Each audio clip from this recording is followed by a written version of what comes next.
Hello friends, आज अपने topic कर रहे हैं। ठीक है दोस्तों, आज का टॉपिक है बंगाल शैली।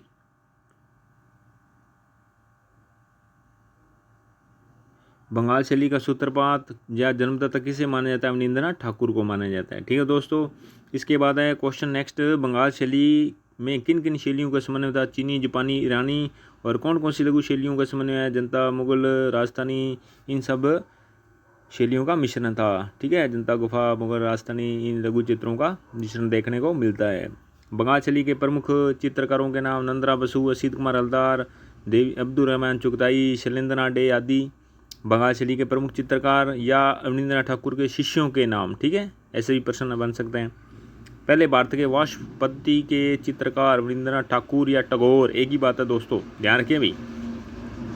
जो अवनींद्रनाथ ठाकुर थे ये कलकत्ता स्कूल ऑफ आर्ट में प्रशिक्षण देते थे। इससे पहले यहाँ ईवी हेवल पढ़ाते थे। ठीक है, वो ये ईवी हेवल मद्रास में, ये यूरोपीय कलाकार थे। जब ये मद्रास से आए थे कलकत्ता में तो इनका संपर्क हुआ था रविंद्रनाथ ठाकुर से। और ईवी हेवल क्या कहते थे? ईवी हेवल ये क्या कहते थे कला के लिए? ये कहते थे कि जो यूरोपीय कलाएँ वस्तुओं का ज्ञान कराती है, लेकिन जो भारत की कला वो अमर अपार और सर्वव्यापी है। ठीक है, ये इनका कथन था।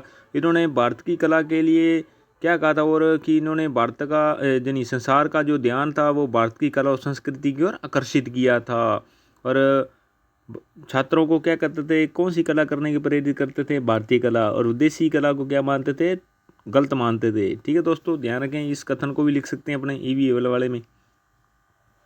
इसके बाद है बंगाल शैली। ये इसके ईवी एवल का जब अध्ययन पढ़ेंगे इसके बारे में तो उसके बारे में यहाँ भी लिखना है इसके अंदर, जब उद्गम विकास आए तब। ठीक है, ध्यान रखें इस प्रश्न का। ठीक है, उद्गम विकास है बंगाल शैली का उद्गम विकास, तब तो ये सारे क्वेश्चन और ये ईवी एवल वाला मैटर भी लिखना है। ठीक है, और ईवी एवल के पैरे में भी इसके बारे में अपने अध्ययन करेंगे। अब देखो नेक्स्ट, इसे ठाकुर शैली भी बोला जाता है, बंगाल शैली को पुनरुत्थान शैली भी बोला जाता है। ध्यान रखें भी। बंगाल शैली की विशेषताओं में कौन कौन से लघु चित्र प्रेरणा स्रोत लघु चित्र थे? जनता, मुगल, राजस्थानी। कौन कौन सी शैलियों का प्रभाव था? चीनी, जापानी, ईरानी शैलियों का प्रभाव। रेखांकन कैसा था बंगाल शैली में? गतिपूर्ण और कोमलपूर्ण। रंग योजना कैसी थी? सामंजस्यपूर्ण। अधिकांश किन रंगों का प्रयोग था? जल रंगों का। कौन से कागज का प्रयोग था? विदेशी कागज का। विषय कैसा था? धार्मिक, पौराणिक, साहित्य और सामाजिक चित्रण था। बंगाल शैली कैसी थी? सरल, स्पष्ट और स्वाभाविक। वाष्पत्ति में कैसा वातावरण दर्शाया जाता था? रहस्यमयी। छाया प्रकाश के साथ साथ नाटकीय प्रभाव भी दर्शाने का प्रयास किया गया था। ठीक है, ध्यान रखें, बंगाल शैली का उद्गम विकास है तो पूरा लिखना है, ये भी वाला मैटर भी लिखना है। ठीक है, सभी लिखा जाएगा। विशेषता पूछे तो ये विशेषताएं। ठीक है, इसको अपने हिसाब से और अच्छे से तैयार करें, इसको बार बार याद करें। ठीक है दोस्तों, इसके बाद है नंदलाल बसु। नंदलाल बसु का जन्म कब हुआ था? 13 सितंबर 1883 को बिहार के मुंगेर जिले के हवेली खड़गपुर में हुआ था। ठीक है, ध्यान रखें भाई। और नंदलाल बसु ने कला की शिक्षा कहाँ से प्राप्त की थी? या कला गुरु कौन थे? अवनींद्रनाथ ठाकुर। देखो ये शिष्य पढ़े थे अपने, अवनींद्रनाथ ठाकुर के शिष्य हैं ये सारे। और इन्होंने कलकत्ता स्कूल ऑफ आर्ट में अध्ययन प्राप्त किया था।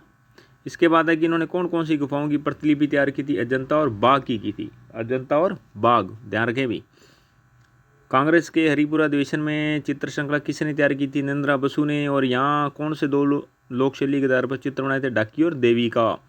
रविंद्रनाथ टैगोर ने शांति निकेतन की जो स्थापना की थी उसके अध्यक्ष कौन थे? नंदलाल बसु थे। और शांति निकेतन में मास्टर मसोए के नाम से कौन प्रसिद्ध हुए थे? नंदलाल बसु। ठीक है, बंगाल शैली के किस चित्रकार को मास्टर मसोए के नाम से जाना जाता है? नंदलाल बसु। ठीक है, इससे भी बन सकता प्रश्न। इसके बाद है या नंदलाल बसु शांति निकेतन में किस नाम से प्रसिद्ध हुए थे? मास्टर मसोया के नाम से।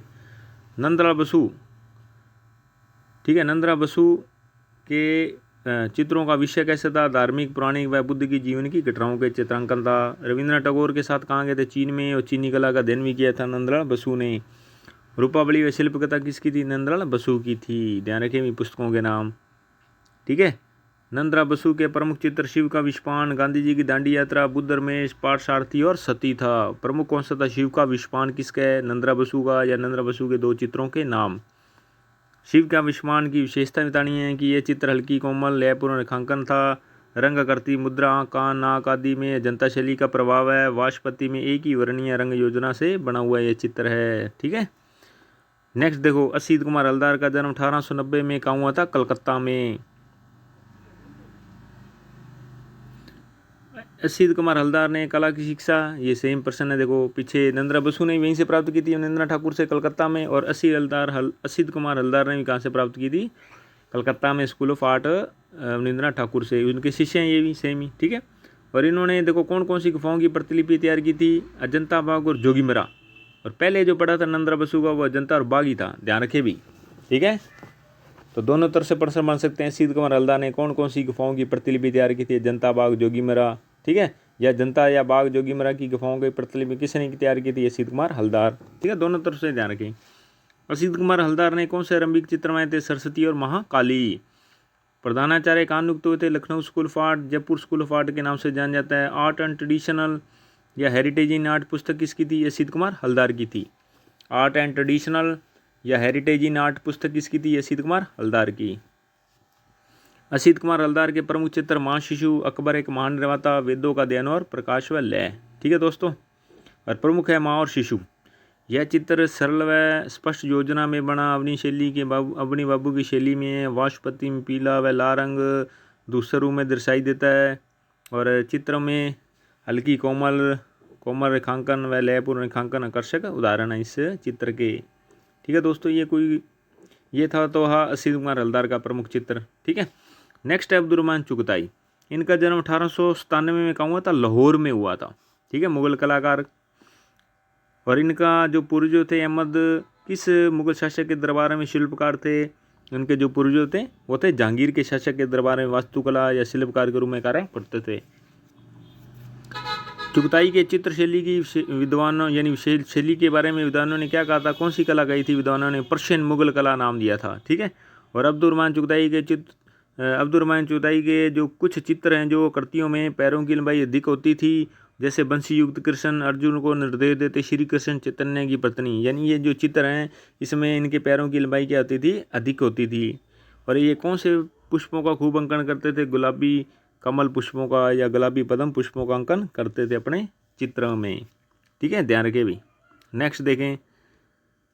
और इन्हें खान बहादुर की उपाधि दी गई थी अब्दुर्रहमान चुगताई को। इनका प्रमुख चित्र है राधिका, ये है सबसे अच्छा क्वेश्चन भाई, ठीक है। राधिका चित्र के चित्रकार अब्दुर्रहमान चुगताई। और इसकी विशेषता, राधिका प्रमुख चित्रों में नायिका राधा लज्जा बावली हुई श्री कृष्ण से मिलने जा रही है, दीपक का प्रकाचारण गतिमान है, संभवतः यह चित्र रात्रिकालीन प्रतीत हो रहा है, कृष्ण के मिलने की भावना से प्रसन्न होकर मुखमंडल पर मधुर मुस्कान दिखाई दे रही है। वाशपति में निर्मित ये चित्र नायिका को हाथ में कमल लिए हुए दर्शाया गया है, रात्रिकालीन चित्र है कृष्ण से मिलने के बारे में, ठीक है, ये लिखना इसके अंदर नायिका जा रही है जो, ठीक है दोस्तों। नेक्स्ट है आनंद कुमार स्वामी। इनका जन्म 1877 में कोलंबो की श्रीलंका में। राजपूत पेंटिंग 1916 में, ठीक है। किसने की बनाई थी ये पुस्तक किसकी है, यानी ऐसे सकता राजपूत पेंटिंग के रचनाकार आनंदकर स्वामी। और कब लिखी थी, 1916 में। भारत में आए थे 1908 से 1913 में। और इनकी अन्य पुस्तकों में डांस और Shiva, Rajput painting, history of Indian art, introduction of Indian art, ये सब पुस्तकें किसकी हैं, नंद कुमार स्वामी की, ठीक है। ये कोलंबो के बाद इंग्लैंड में भी गए थे, वहाँ से वापस जब भारतीय कला के बारे में भ्रमण करने इच्छा है तो भारत में भी आए थे 1908 से 13 में, ठीक है। और यहाँ जनता मुगल इन सब शैलियों में दिन से प्रभावित हुए थे, कला शैलियों से, ठीक है। और ये इन्होंने पुस्तक स्थापित लिखी थी यानी राजपूत पेंटिंग 1916 में, ठीक है। तो ये मेन थे ये क्वेश्चन आनंद कुमार स्वामी के। अब है ईवी हेवेल, ठीक है, इसको पार्ट 2 में कर लेंगे, ठीक है दोस्तों। ये तो था पार्ट 1 आनंद कुमार स्वामी तक का, ठीक है दोस्तों। पार्ट 2 में करेंगे अपने ईवी हेवल और अवनिंद्रनाथ, रविंद्रनाथ, यामिनी राय, अमृता शेरगिल, ठीक है। इन सब टॉपिकों का नेक्स्ट आगे कर सकते हैं अपने पार्ट 2 में कर लेंगे, ठीक है दोस्तों। धन्यवाद।